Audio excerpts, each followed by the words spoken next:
do we not currently meet? That's down to cutting your grass. That's actually part of the city codes. You have to maintain your yard. So I would start to accumulate bills. Hey, you don't want to sell the property? That's great.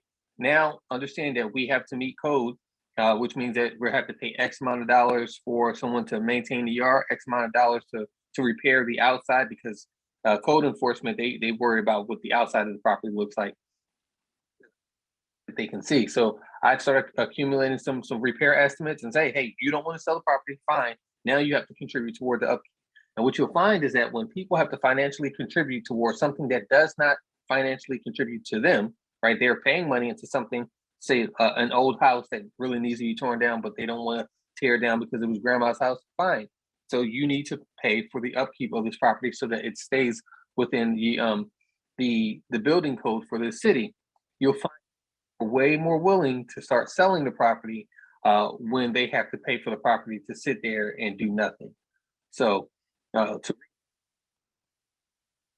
purchasing property, if you just sign a purchase agreement, if you're looking to buy property, you can just get any attorney to do a title check. Most that those typically run about $250, and they'll tell you, hey, does this person have they'll tell you, A, if they are legally able to sell the property, B, if there are other people who need to sign in order for that property to be sold, and C, sometimes there's actually outside interest. Like, let's say someone got sued and they put a lien against the house because they weren't able to pay. All of that is going to come out when you get a title search done. So you never have to worry about acquiring land. And I don't know, liens on the land. All of that comes out in a wash when the attorneys do the title search. So that's really step one, and it'll get you all on the same page on who owns what and what needs to happen in order for this property to be sold. So buy land for the use of agriculture, always get a title search done. Do not do what's called a quit claim transfer that does not show you who owns property. In fact, I'll just sneak this little piece in. When you do a quit claim deed, it says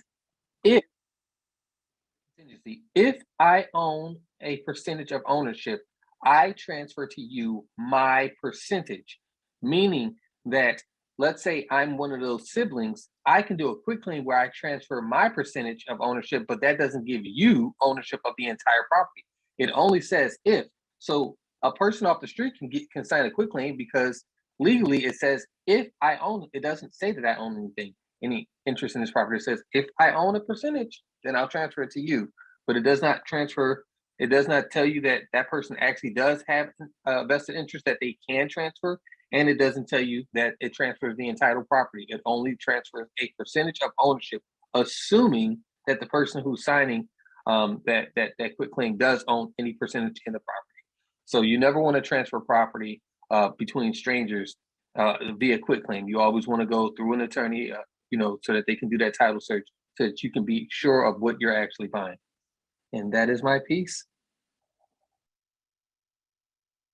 Well, we thank you, Jeremy, for any questions for Jeremy today. If you'll give us your contact information and place that in the chat so they can be able to contact you.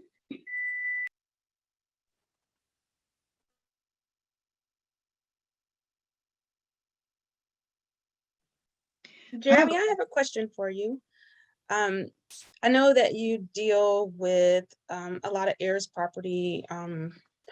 Do you find that it's easy dealing with families, or do families have a lot of rough patches when they're trying to settle these things? And there's always going to be someone.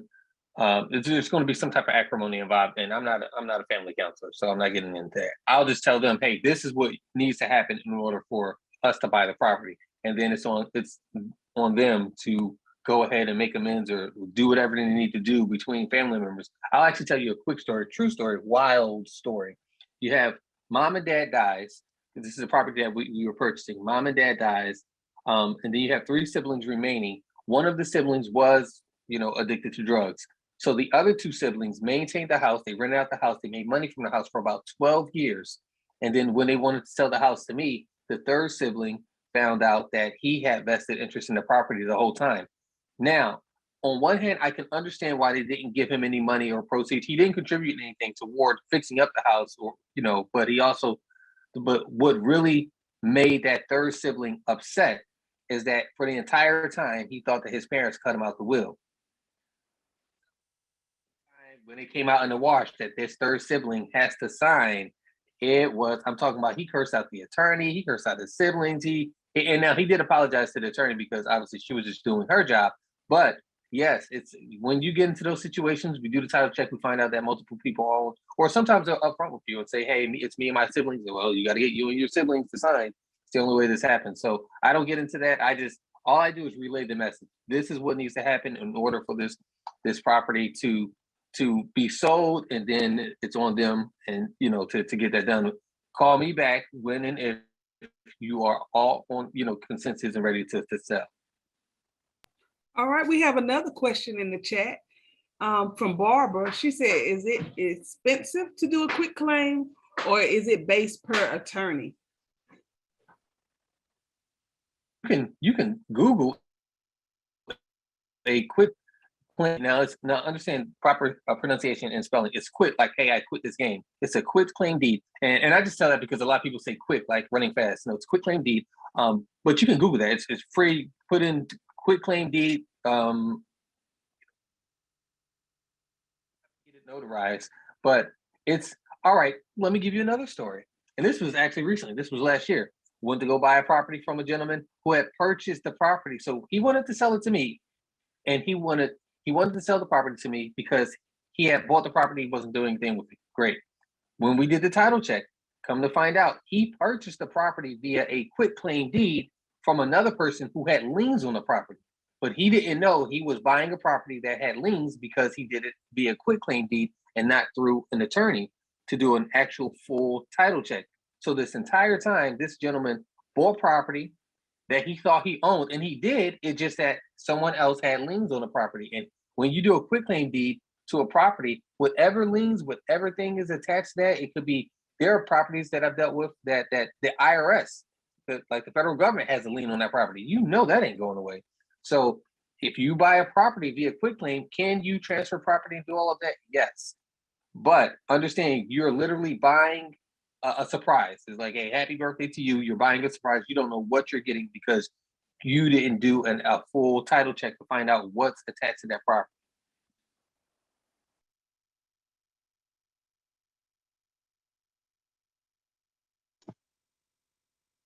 I like how you stated that.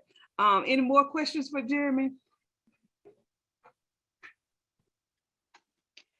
I was just going to ask to make sure that Jeremy includes his information in the chat so we can reach out to him. And I think I had a question about, I think you may have answered it though, so I'm sorry about that. All right, we thank you, Jeremy, for your time today. Up next, we have Ashley McCoy of the Brand New You, who will discuss to us about record keeping and finance. Before Joy, we do that, yes, go ahead, Karen. I'm sorry, Joy. Let me jump in on that. So before we get to Ashley's introduction, I'd like to, of course, again, welcome everyone for being here. Thank everyone for being present, and ask you to introduce yourselves. This is our first virtual meeting. And because it's virtual, we have some folks in the room who are not able to come and join us in person. Some folks who are from out of town, from out of state. So if we could do like a little round robin and ask you to introduce yourselves.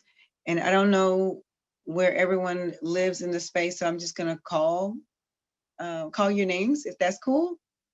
And we'll start with Michael Harris.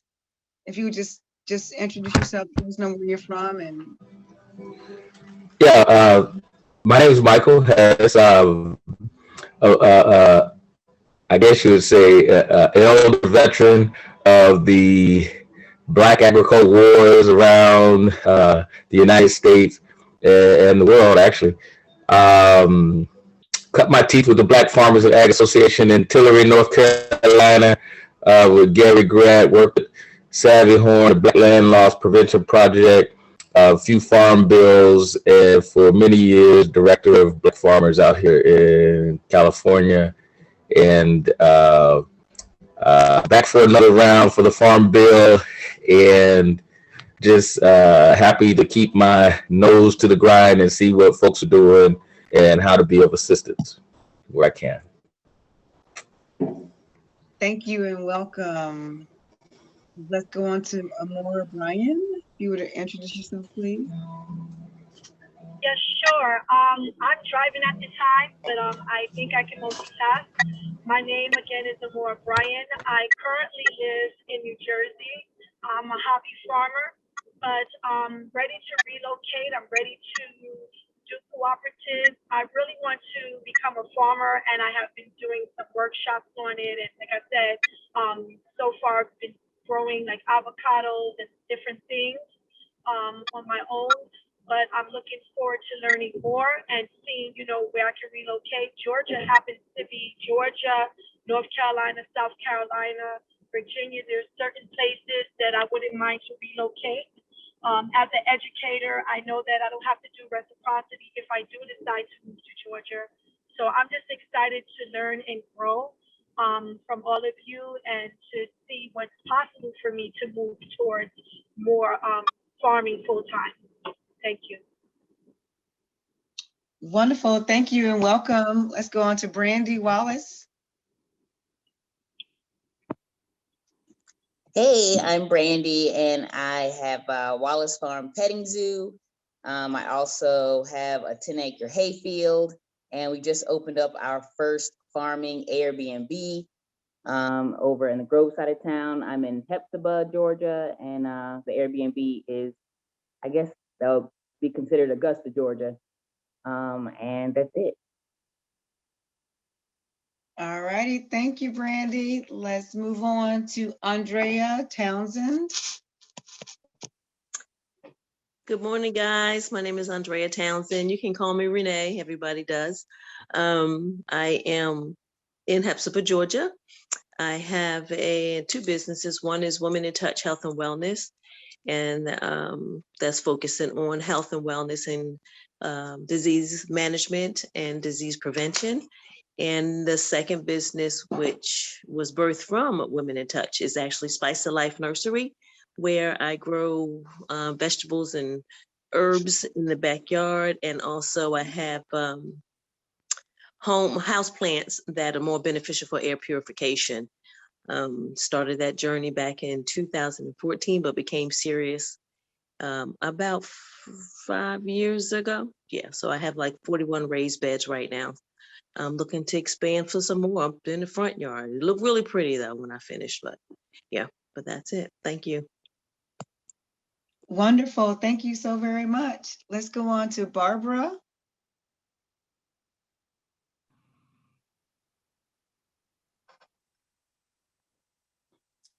Hi, how's everyone? I currently live in the Hawkinsville area. I am not from Georgia.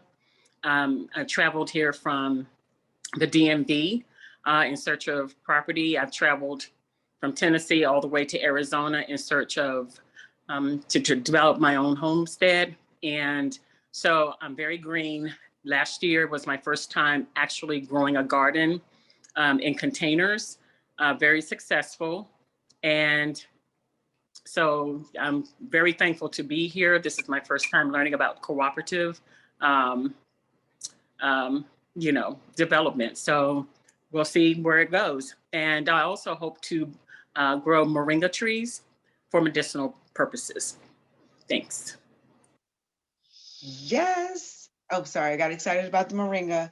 Awesomeness. Thank you so very much. Let's move to Mama Lynn. I think Mama Lynn was the first person in the room today. So welcome. Thank you, Miss Mama Lynn. Would you tell us about yourself? Okay, I just figured out how to unmute. Sorry, I don't know why my camera's not working today. It usually works. I'm known by Mama Lynn in community. I presently live in a small village in New Mexico, the southern part of New Mexico at the border. I've studied sustainability since 2000 and went back to school at 50 to learn what they think sustainability is at a school called Maharishi University of Management. It's the only school in the country with a sustainable living department. So I got exposure to a few things, permaculture and things like that. And I'm a spiritual person. And so long story short, Spirit has me out here in the desert where I did not expect to be. And within 3 months of landing here with just travel stuff, Rona hit. And so I had to hit the ground running and borrowed a truck and got in as much compost as possible, some cob bricks from somebody else's wall and built some grow beds and started growing. And so I'm looking forward to having an educational growth place out here. I'm in an intentional community right now, one of the oldest one in the country, but there is a close to me piece of property. As soon as my VA takes my rating up to 100%, I intend to acquire so that people can come out here in the winter and learn to grow various things and have other facilitators come out and teach different methods of growing, because as we're having climate change across the country, many places will be very different than they are now, and learning different things. So I grow in containers, raised beds, self-watering containers, and I'm going to start aquaponics this year. So hopefully that gives you an idea about me. In Georgia, I lived in Georgia for years, Atlanta area primarily. And thank you for having me. I'm very excited about co-ops. I've been learning about co-ops for years. Well, I've had information about it. I haven't really been learning because I hadn't had a chance to be a part of one. I bought the cooperative game when it first came out. I have the original packaging and everything, but I don't play games. I wanted to teach and share with other people. So I've never used it. So I'm very excited about this training on co-ops. So thank you very much for allowing me to be a part of this one. Thank you. Thank you so very much. And for the folks who are here in town in East Georgia and the Augusta area, many of the folks who are from out of town who are here, we met just a couple of days ago. Well, we didn't really meet, but we were all in the same Introduction to Cooperatives Zoom from the Farming and Finances Facebook group. So I want to thank you all for being here with us. We still have a couple more introductions, but I wanted to thank you for joining us for this. So Farmer T is in Lincolnton. He's on his phone. I'm not sure if he can introduce himself, but I'm going to call him up to the stage, so to speak, right now. If you are available, Farmer T, can you introduce yourself?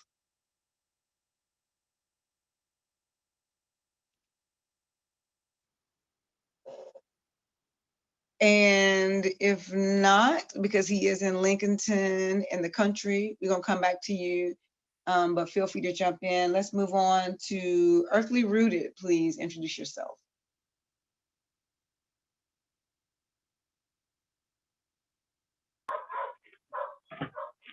Hello. Hey. My name's Kiami. I'm with Earthly Rooted and Company, an agricultural, holistic, and intuitive company. So agriculture, herbs, and spirit. I have another business that I'm starting in Alabama, which once that kicks off, I'll be glad to let everybody know about that as well. I specialize in herbs and holistic health, but I also do some ag consulting, but I specialize in agritourism. I love agritourism because it gets people aware of things that they normally are not aware of, such as horses, any kind of farm animals. A lot of kids, a lot of people adults aren't even, close to farm. So anything to kind of get it going. And that's about it. All right. Thank you so very much. I did get a note from Farmer T. He's trying to unmute, so I'm gonna ask our host, Minya, would you please unmute Farmer T if you can? He's the 4016 number on here. For some reason, I'm having trouble unmuting him. Okay, we got two more people, and then Okay, there he is. There he is. There Okay. you go. Hey, okay, Farmer T, you're up. All right, a little behind on technology. How you doing? My name's Farmer T. I'm a protein farmer out of Lincoln. My main livestock is pigs, hogs. Also have a meat market known as 3 Keys Farm. It's a family operated business. My wife and my daughter, and I think that's about it. I'm driving, so I don't want to be an undistracted driver or distracted driver. I have to be on the meet. All right, thank you, Farmer T. Be safe out there in those streets. Next up is Janelle, and then our last intro will be Scarlett. Greetings. My name is Janelle Robertson from Gloria Manor Organics Farm. We are a new farm down in Blythe. Not a whole lot of food yet. We still learning and growing. We have hopes to grow some muscadines, some fruit trees, have a garden that's educational based to teach our people how to live and eat from the land. I too deal with herbs. I create a all natural herb infused butter, and I have 3 lines of product for pain enhancements and a CBD line as well. And then we have our family business, which is Studio 125 Multimedia Complex with my husband and I, where we give our fellow business owners, farmers, artists, his biggest things is artists and their creativity, and giving them a platform where they are able to share their consciousness, their music, their art, give a background to who they are and where they were in the moment. So working on a lot of projects right now, dealing with artists and supporting Black businesses, and hopefully soon to support the local farmers as well, to share your journeys.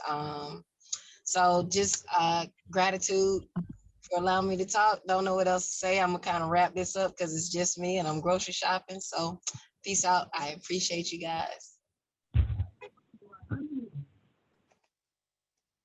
All righty, Dottie, and Scarlett.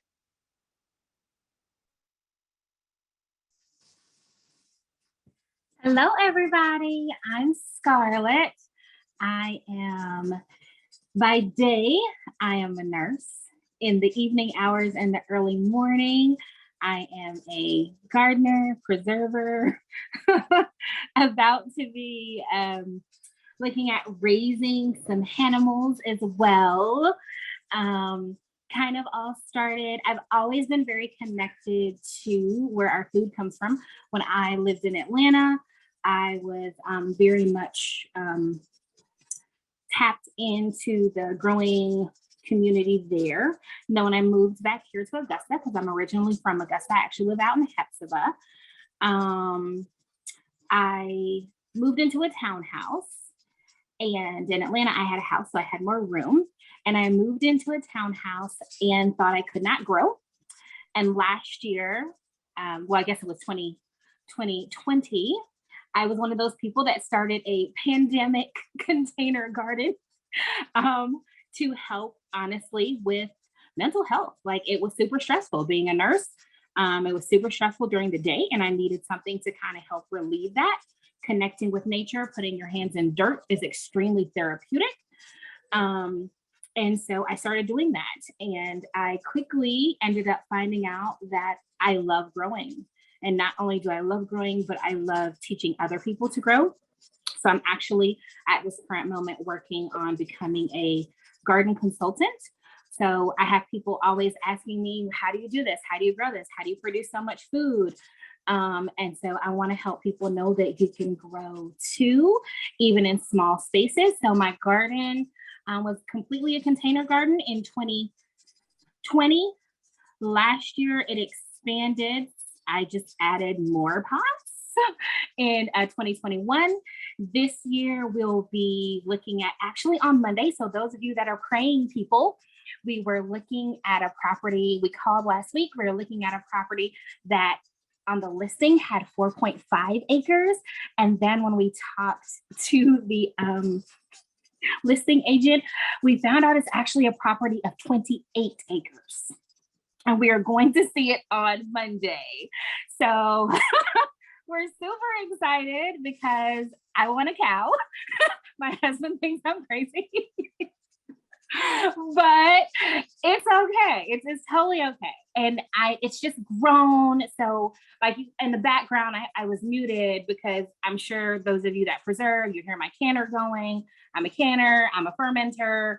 Like I went in 2020 and went all the way in all of the things. So I'm just excited that Karen invited me to be a part of this collaborative group. Want to get to know you guys better. Oh, thank you, Randy. Want to get to know you guys better and learn and grow with you and just help our local community. And then those that are outside of our community grow too. Grow in so many ways. Because to me, the garden is not just about food and sustainability. I will definitely have to admit that growing my garden has been, like I said, I started, it was a mental health thing, but now the self-reliance, the self-sustainability. I have 2 teenage boys. If you have teenage boys, you know they eat all the time. It's like no belly and no belly bottom, like goes into their feet. And so having a garden these past 2 years and being able to show them how to grow, teaching them how to cook more, teaching them how to be more self-reliant and independent. I mean, everything from getting water and knowing, it's been amazing teaching our children as well through this process. And I think that's something that just society, you know, over the years, we have disconnected from where our food comes from. Our kids don't know where it comes from either. And so my boys have learned so much in 2 years. And before I went into nursing, I was actually in school for elementary education. So that educator in me is still there very much. So I'm just excited. If you can't tell, I look forward to getting to know you guys, like I said, so much better. And excited about 2022 and all the things that it's going to bring for all of us. Thank you so very much, Scarlett. I'm so excited. I think you had Brandy at cow when you said, I want to have a cow. That was so super awesome. I am Karen. I'm grateful to be able to bring everyone together. My company, my thing is Growing Augusta Arts, Agriculture, and Agency, and we are creatives and builders of community, and we're grateful to be able to provide some support for other people who want to create and build community as well. So Black farmers, this is what we are here to support. I do want to say a selfish plug. We are building a farmers market in South Augusta. Our launch date is April 20th. We are looking for farmers to sell, to be a part of the foundation of this market. So many of the folks who are in this room right now, we're going to be calling upon you to get together with this. So, and I'm going to turn this over to Joy. I'm going to put my information in the chat, but it's growingaugusta.com. Thank you, Brandy. It's a different market as the Riverwalk. We're at the Riverwalk on Saturdays. We're going to be in South Augusta on Wednesdays, every Wednesday starting in April. So we'll share that information. It's growingaugusta.com. I'm grateful to meet all of you, to know all of you. Thank you so very much, Jeremy, for your presentation. I look forward to the next one. I'm going to pass the ball to Joy And thank you so very much for being here. Okay, my name is Joy Brown. I'm a Augusta locally grown woman.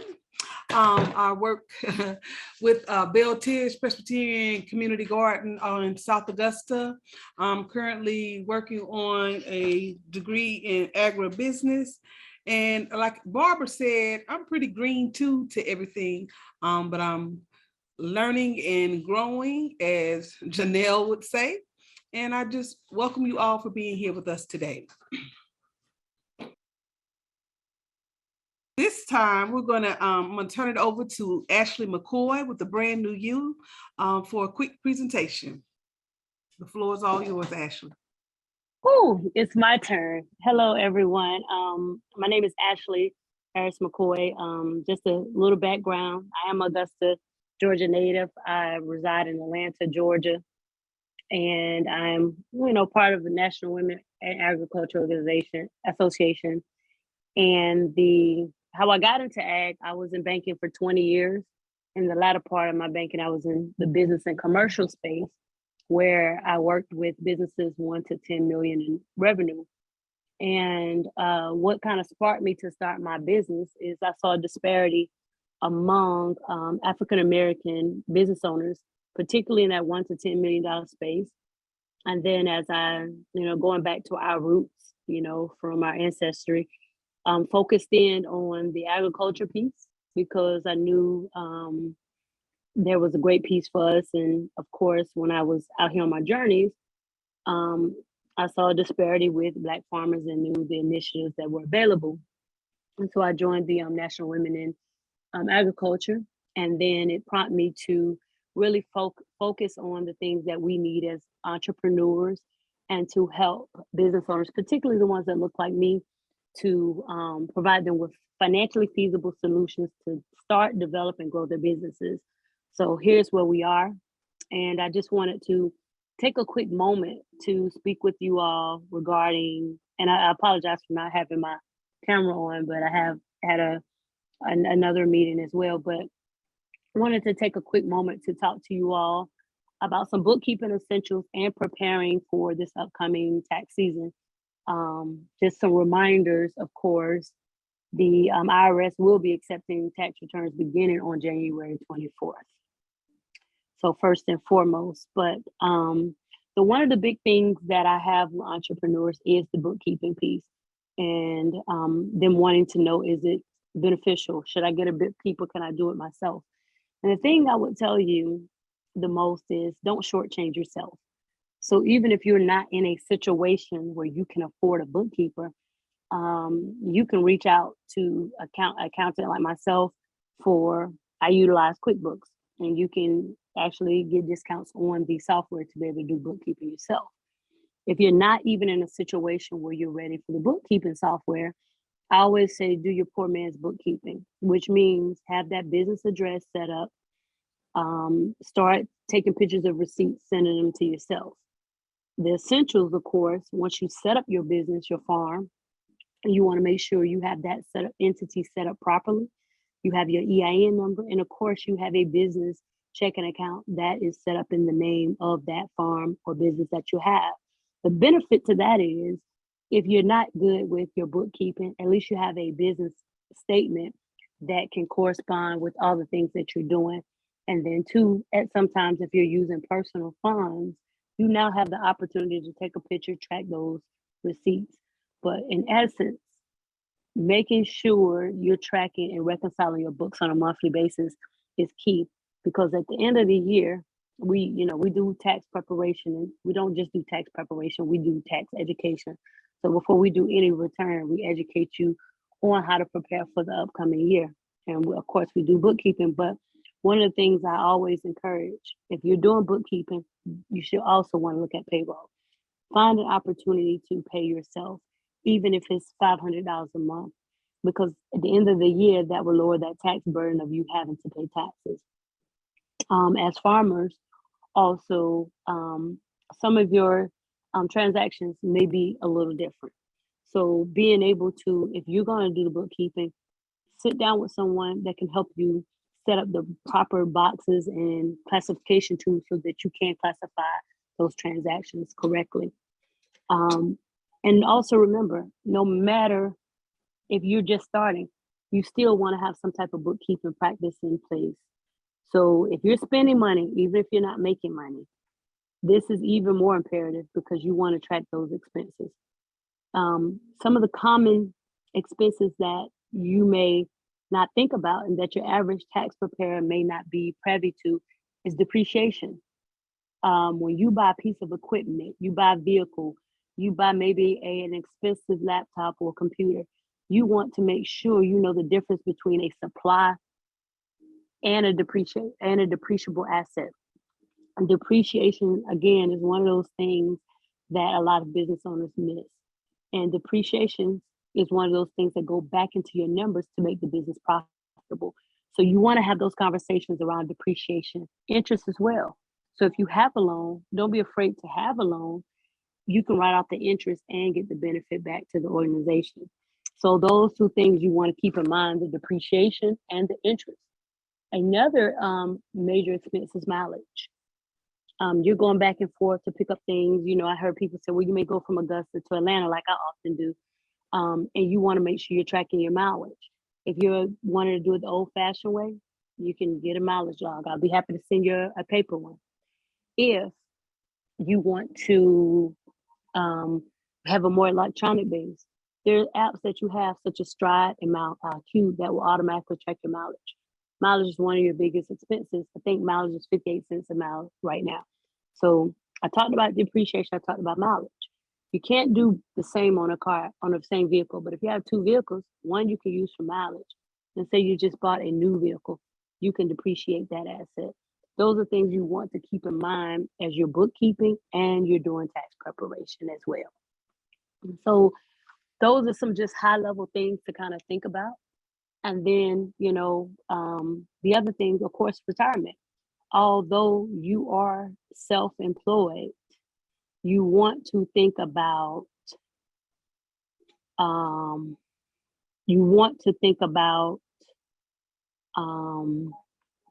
retirement. And there are certain tools such as your SEP IRAs, SEP IRAs that can actually assist you with offsetting some of your tax obligations. The beauty of a SEP IRA, you have until tax day if you have an LLC, or if you have a corporation, you still have tax day, but it's going to be based on the tax day if you're filing a S corp or if you're filing an LLC. But in most cases, you have until April 15th to contribute into a SEP IRA. So I'll give you an example. You meet with your accountant, tax preparer on March 15th. And they say, okay, your tax obligation, you have to pay back $5,000. At that moment, you can decide, okay, if I put in $2,000 into a SEP IRA, where's my tax obligation? It may not diminish the whole tax obligation, but it would take that tax obligation maybe from $5,000 to $2,000. And then that $2,000 that $2,000 that you put into a SEP IRA, think about the benefit. It's available for your retirement or for future use, even if you have to pay a penalty. So just a couple of takeaways before I finish out here is just making sure you're using some type of bookkeeping practice, reconciling your statements on a monthly basis. I did place my information in the chat. If you have any questions, our first consultation is always free, but just making sure you take the opportunity to have some type of good bookkeeping in place once you properly set up your entity. And then, you know, tracking those purchases, keeping track of receipts, learning about depreciation, as interest and your mileage. So just a couple of takeaways. Like I said, if you all need any, if you have any questions or concerns, just feel free to give us a call or to, I'll put the email as well, email and go from there. Thank you, everyone. Thank you. Can I ask a question? This is Mama Lynn. Sure. If you had a E&I number in the past that I really never used, can I still use that number or do I have to get a new number for what I'm doing now? Well, I will say this, a lot of that's based on the next code. So if the business that you're doing is the same, yes. If it's within that same kind of industry, if you went from a restaurant to now you're saying doing medical, two different things, you would want to get another EIN. But if you're kind of in that same area, you can kind of use that same EIN number. If you don't want to use that EIN number, you can still reach out. You can still reach out and send a letter to the IRS and cancel that EIN number. Let them know that EIN number is not active for that particular business. Okay. Does that help some? Yes, it does. Because I can structure what I'm doing to fit into that, because I was told that now they charge like $200 for you to do a new E&I number, and I'm trying to save No, coins, they not giving don't. away. Your EIN number is always free, because the one thing I did not say, so once you actually get your entity set up, there's some steps that you all can take to become registered with the government, so you can get government grants, as well as become, if you're a woman-owned business, veteran-owned business, those kind of things too. So there's some layers, but with the EIN number, you can get your EIN number for free, to be honest with you. So that's why we always take the step to make sure we are educating our business owners. So it's not just about, oh, let's take your money. It's the education piece, because if you don't get it, it's not going to be beneficial to you or for us in the long run. True. I know it used to be free, but a friend of mine's down there in Georgia, she recently got a new one or was getting a new one. She said they said it was $200. So I don't know for sure, No, because I haven't checked yet, but I will set be up one. contacting you. Yeah, I set up one last week, That's a and it was no scam. fee for a lot of. Yeah, it's a scam where people go through LegalZoom or do some things like that. But no, it's Okay. free. Thank you so much. I'll be contacting you. You're welcome. Hey, how you doing? I'm Devin. I'm here with Brandy, and I was just trying to find out some information on you. I was making sure that this phone number is correct. Is it 404 number? It's 404 number. I also will put another number in the chat as well. But this is the 404 number. Okay. Another question I have for you is, do you guys provide assistance with your creating balance sheets and the actual bookkeeping, or are you going to give us No, we do bookkeeping. We do bookkeeping. So ideally, for a client of ours, if we're doing your bookkeeping, we're sitting down with you at minimal of at quarterly basis to go through your balance sheet and your profit and loss statement. We can sit down monthly once we reconcile, but usually you want to generate that profit and loss statement quarterly, so you can see where you are, to see where you're spending money, where money's coming in. And one of the things we work on is cash flow. And I tell people this, the thing I had to change for myself is understanding cash flow. Going from maybe operating with $1,000 to $2,000 a month to changing my cash flow to where it increased to $5,000 a month, just by little things that you're doing, because sometimes you don't realize what you're spending. So we always, set you up with schedules, because the human nature of it, particularly, I know people that look like me, when it comes to bills and you have access to cash, your mind says, okay, let me hurry up and pay them off.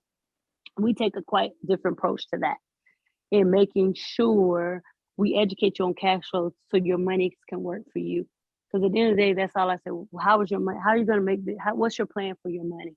So that's one of the things we do, try to make sure we sit down with you to do a profit and loss, to do your balance sheet, and to go through your cash flow statement as well.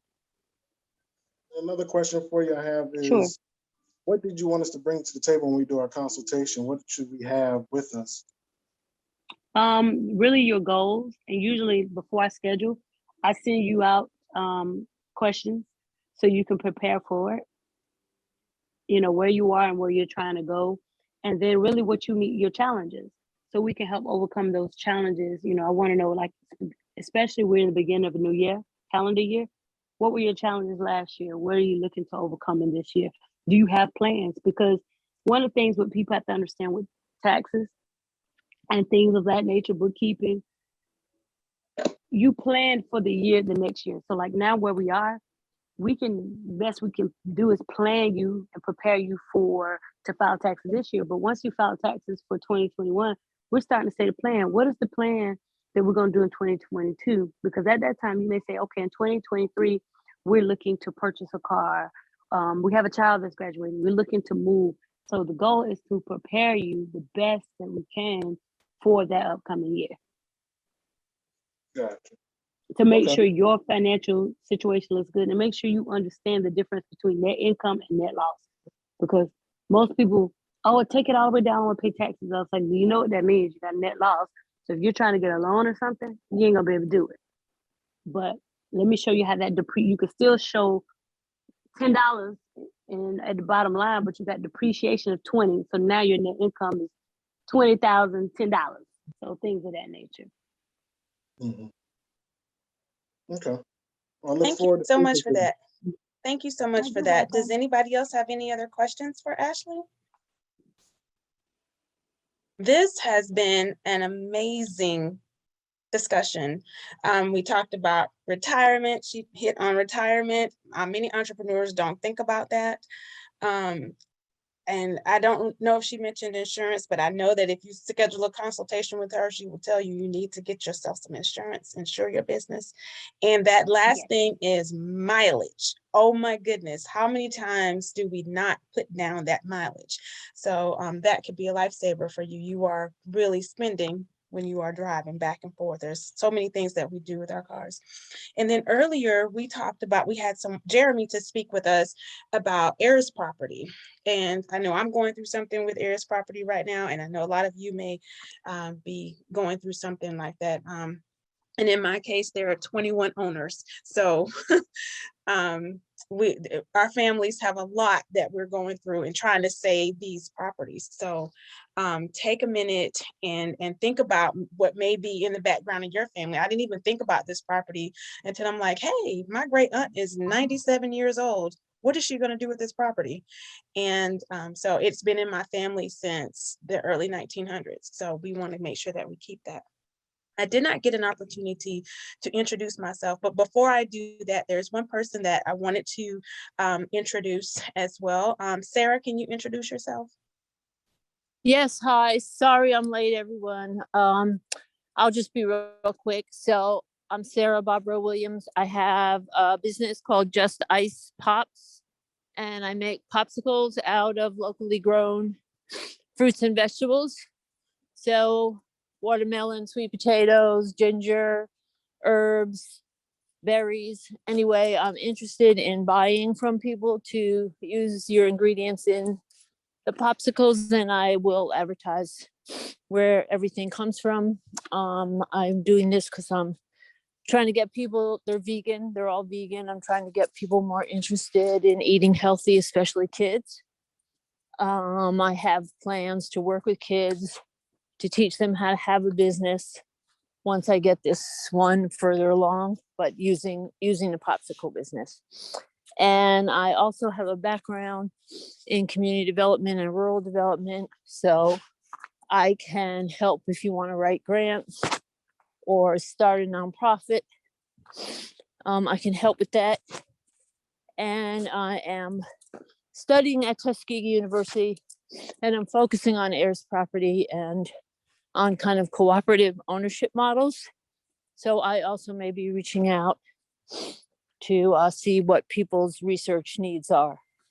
That's it for now. Thanks. I'm really happy to be here. Thank you for joining us. And then also I wanted to say, please make sure that you put your information in the chat. And if you're on Clubhouse, they'll say, go and follow somebody on social media right now. So we've all put our Instagram, Facebook, go find us. Let's follow each other and continue to uplift each other in business.